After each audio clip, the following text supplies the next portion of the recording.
In this lecture, we will look at the complex form of the Fourier series. In the previous lectures, we have seen that the Fourier series of a signal is given as this, that is, a periodic function with time period capital T can be represented as sum of sines and cosines having frequencies that are integer multiple of the fundamental frequency omega 1, which is 2 pi over the time period T. So in this lecture, we'll see that this expression can be written in an elegant form by representing these harmonics, cosine and sine functions in terms of complex exponentials.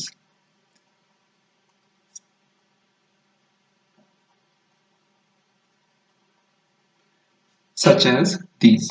To this end, we apply the Euler's formula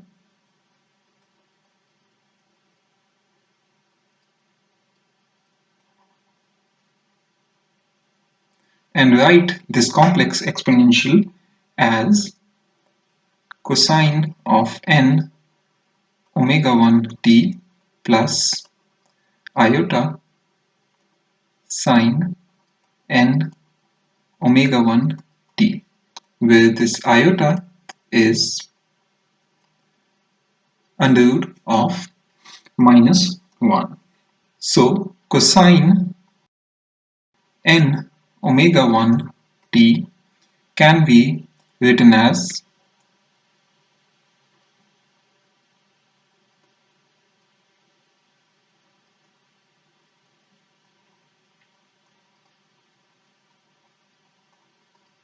this.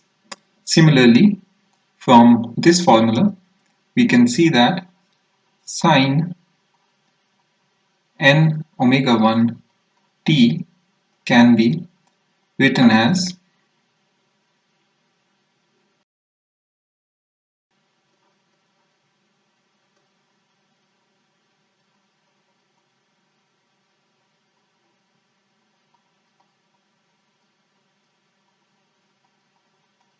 this. So now we substitute this representation of cosine and sine functions in this Fourier series. So we will get f of t is equal to a naught by 2, that is the time invariant term, and summation over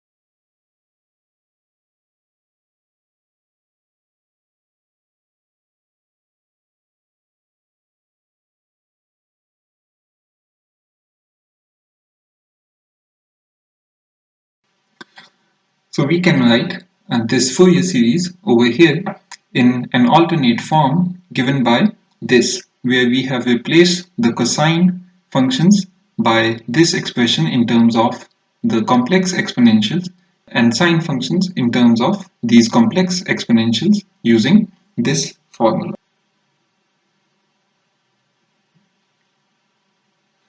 Next, we collect the terms corresponding to e to power iota n omega 1 t and e to power minus iota n omega 1 t separately, and we can write the above equation as this. So to write this form of equation, we have actually multiplied and divide this term with iota, and note that iota squared is minus 1, so that's why we have this minus iota bn term over here. Next, we can introduce these terms an minus iota bn over 2 and an plus iota bn over 2 as new coefficients, and we will call these coefficients Cn and C of negative n, where n goes from 1, 2, 3, so on and so forth. N takes integer values.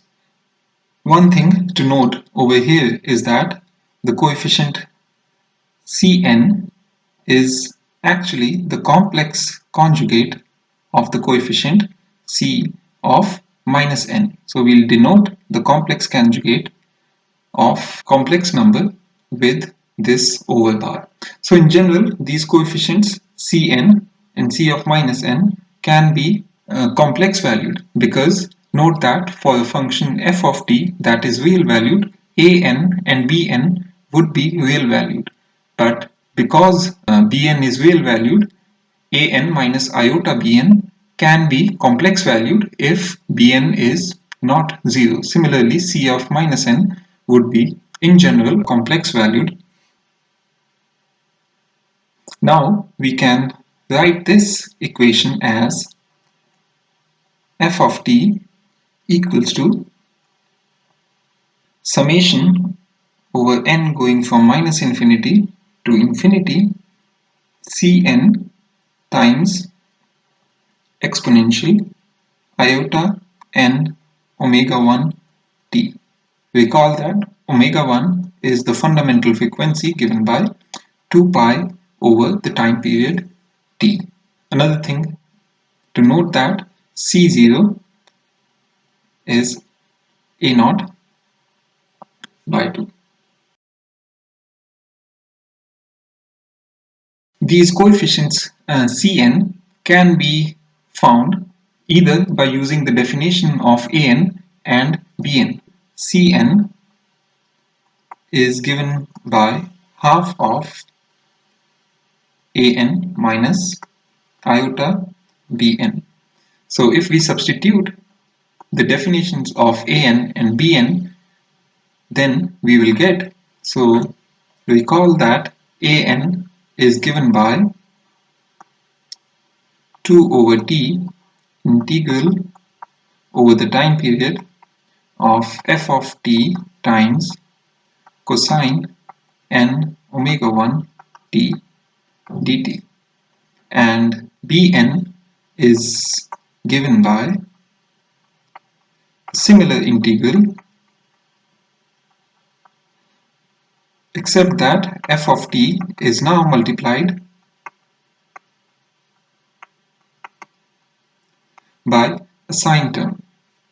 So therefore Cn can be written as 1 over t integral over the time interval minus t by 2 to t by 2 f of t, and if we combine these terms cosine n omega 1 t minus iota sine n omega 1 t, this is actually this complex exponential e to power minus iota n omega 1 t.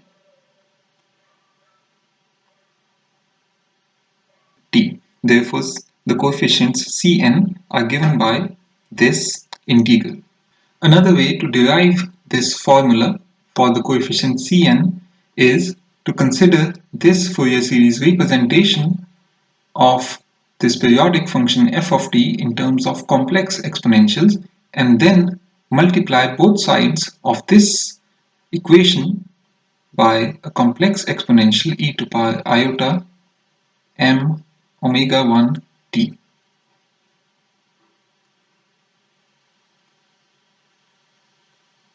And then integrate over one time period.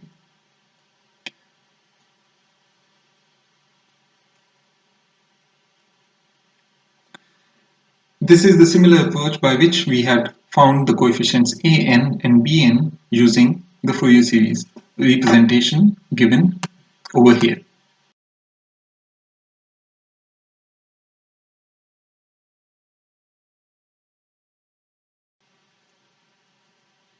So the left hand side gives us this integral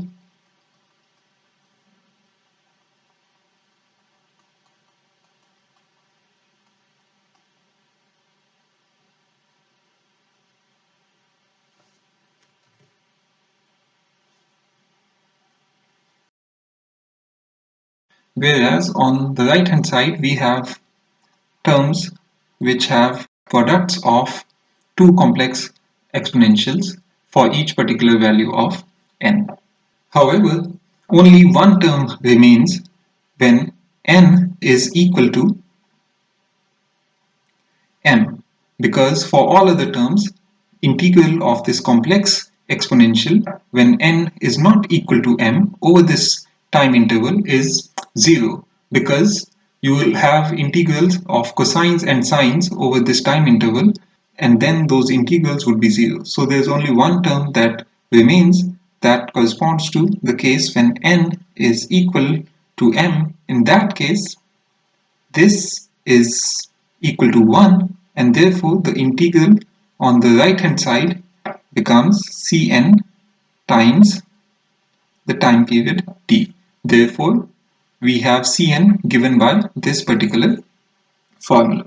One thing to note is that in our previous definition of Fourier series, in terms of sines and cosines, we had summation from n going from 1 to infinity. However, if we look at the complex form of the Fourier series given by this, we see that we have summation over negative to positive values of n. That means we are taking into account negative frequencies in the complex form of Fourier series. Now these negative frequencies are not physical, but it's just because of the fact that we are trying to represent a real valued function f of t in terms of complex exponentials. Therefore, we need to have terms with both positive and negative frequencies. Now let's look at the spectrum of a signal.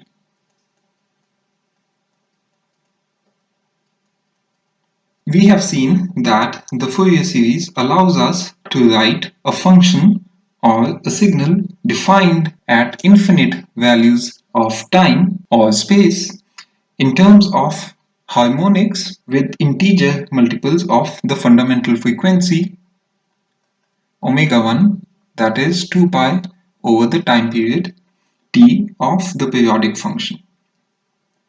The set of the frequencies present in a signal is termed as the spectrum of the signal. The spectrum of a signal is often represented by a bar graph such as this, where the heights of the bars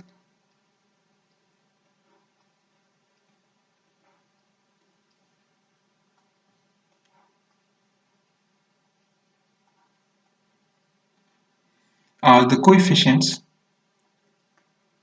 Cn.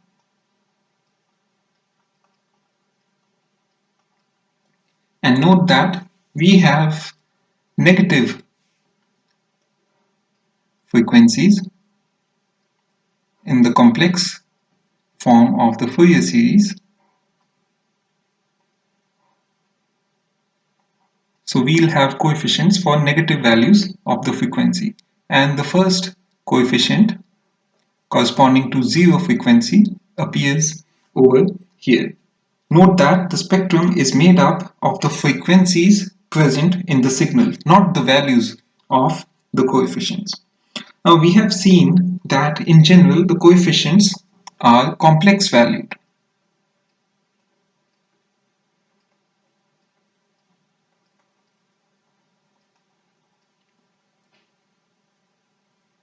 And therefore, to depict these coefficients on this bar graph, we either have to look at the magnitude of these complex numbers, the complex coefficients, or the square of these magnitudes. Although more often we represent the squares of the magnitudes because, as we'll see later in this lecture, the square of the magnitudes of these complex coefficients Cn provide the energy content of harmonics having frequencies that are integer multiple of the fundamental frequency omega 1.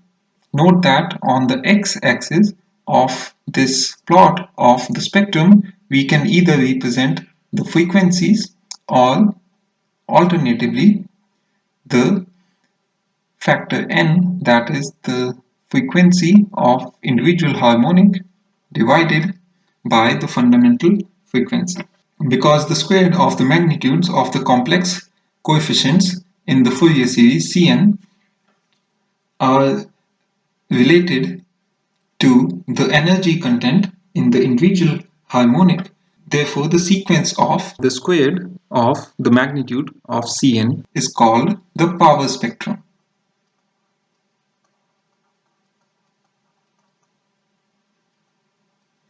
Or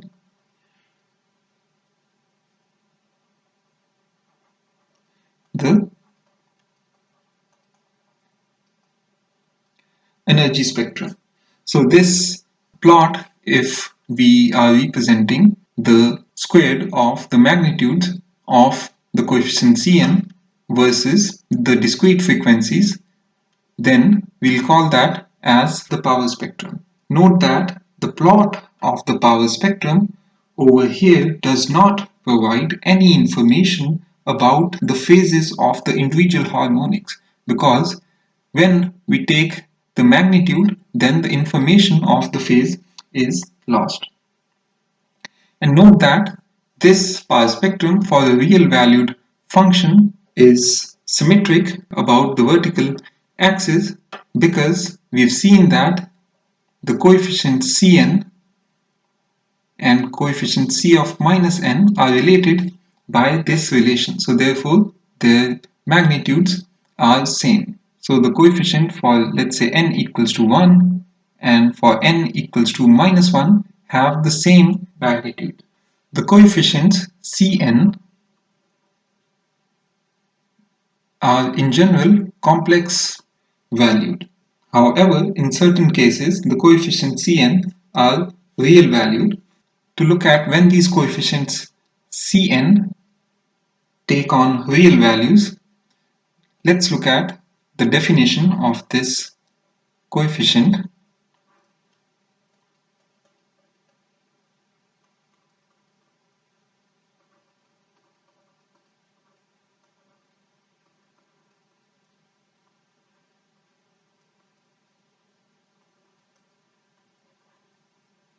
Given by this integral. Now, for real values of Cn, we must have that Cn is equal to the complex conjugate of the coefficient.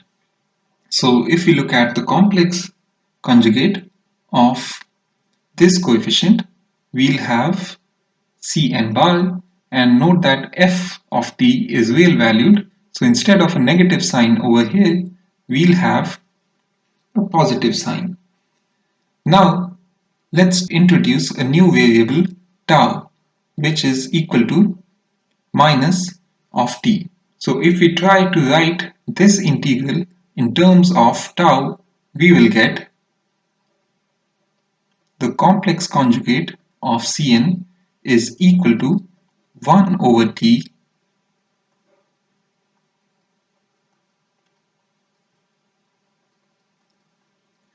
So note that because we have tau is equal to minus t, we'll have limits going from plus t by 2 to minus t by 2. Instead of dt, we'll have minus d tau, so we'll have a negative sign, and then f of t is given by f of minus tau, and we have e to power minus iota n omega 1 tau d tau. Because we have a negative sign over here, we can flip the limits. So we'll replace this with positive sign and change the limits from minus t by 2 to plus t by 2. So now note that if my function is an even function, then f of minus tau will be equal to f of tau. So in that case, I can get rid of this negative sign over here, provided that my function is an even function. Then we see that we recover the original definition of our coefficient Cn, and this is the case when my function is real valued and an even function. So in such a case, we have Cn is equal to the complex conjugate of the coefficient Cn, and therefore we'll say that Cn is real valued. That means if my function is an even function and my function is real valued, then the coefficients in the complex form of the Fourier series are also real valued. Next, let's look at the concept of the energy of a signal. Till now, we have seen that a real valued function f of t or a signal can be represented in terms of the complex form of the Fourier series given by this. And we also saw that these coefficients Cn have a relation to the energy contained in that particular harmonic. In particular, we have seen that the squared of the magnitude of the coefficient is related to the energy in the harmonic, and we saw that the sequence of these magnitude squared of the coefficients is called the power spectrum. Now it is meaningful to see how this energy is related to the energy of the signal. For a periodic function,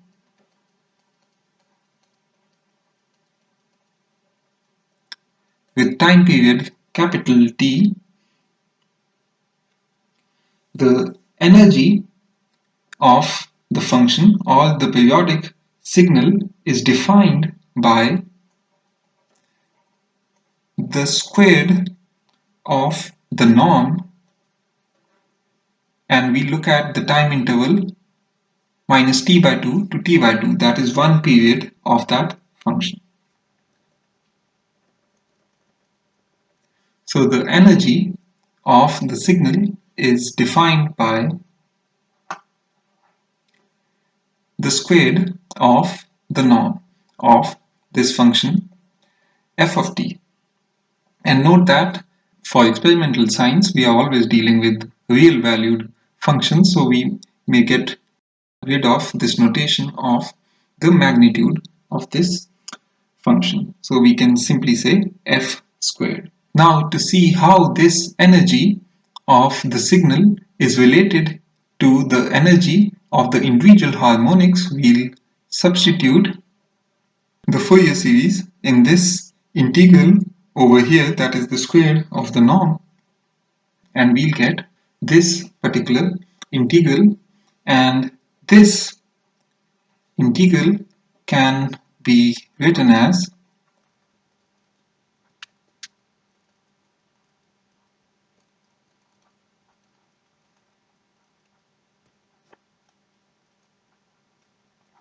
this, where the bar denotes the complex conjugate, and we can further simplify this complex conjugate by taking the complex conjugate of individual terms. So we'll have Cn bar, because Cn in general is complex valued, and the complex conjugate of this complex exponential is one with the negative sign. So then what we'll have is that again we'll have cross terms, but the integral of only that term will remain where we have the product of the like terms corresponding to the same value of n. So in that case, we'll simply have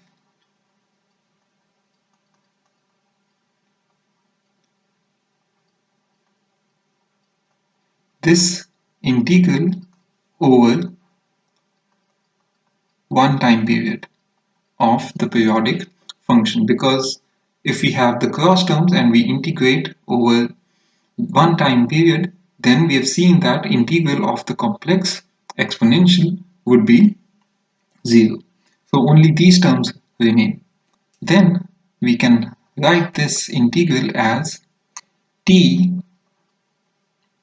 times summation of n going from minus infinity to infinity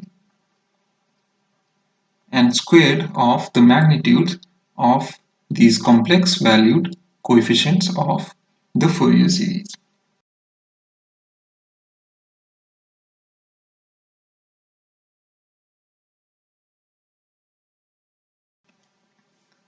That is, the energy of the signal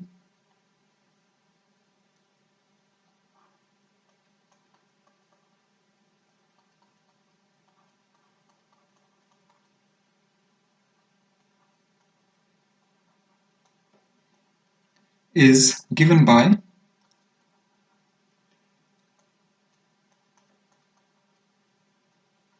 the time period t times the sum of the squared of the magnitudes of the coefficients of the Fourier series. And note that Cn is half of an minus iota bn, and C of negative n is half of an plus iota bn. Therefore, these terms can be written as 1 by 4 an squared plus bn squared, because Cn and C of minus n are just complex conjugates of each other. Their magnitudes are the same, and that is given by this. Therefore, this equation can also be written as t by 2 times a naught squared over 2 plus summation of n going from 1 to infinity an squared plus bn squared. So this result or the identity is called the Parseval's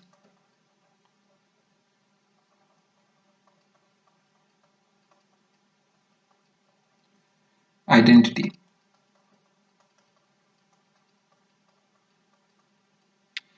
or sometimes it's also called the Rayleigh's identity. So what this equation says is that the total energy of the signal is equal to the sum of the energies of all the harmonics that constitute the signal. For the same reason, the sequence of the squared of the magnitudes of these coefficients is called the power spectrum.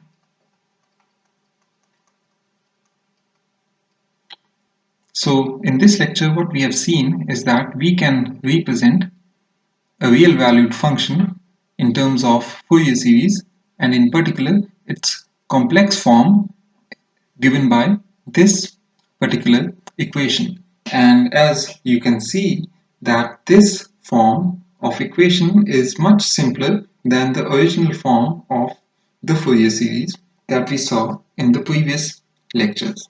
We are particularly interested in this form of the Fourier series because, as we'll see in the later lectures, using this form of the Fourier series, we can transition from a Fourier series to Fourier transform. Right now we are dealing with functions that are periodic and we are able to represent them in terms of Fourier series, and later we'll see that similarly we can represent non-periodic functions in terms of the Fourier transform, and this form of the Fourier series allows us to transition from the representation of periodic functions in terms of Fourier series to representation of non-periodic functions in terms of the Fourier transform.